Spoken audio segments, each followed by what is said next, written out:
جب ایک جھوٹا جنازہ علی کے سامنے رکھا گیا، ایک بندے کو کہا کہ سو جاؤ، مولا کو بولیں گے بندہ مر گیا ہے، یا علی جنازہ پڑھائی، کہ جب علی نماز پڑھائے نا اٹھ کے کھڑے ہو جانا، پھر ہم علی کا مذاق پڑھائیں گے۔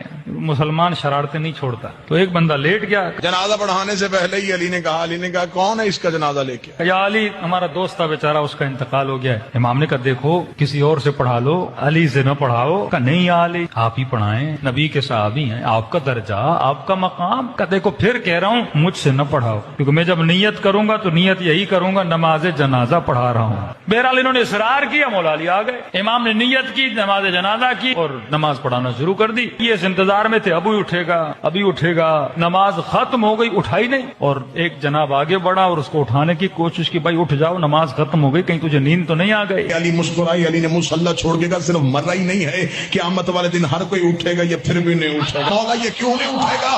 فرمایا اس کا بدن نہیں مرا، اس کی روح ہی مر گئی۔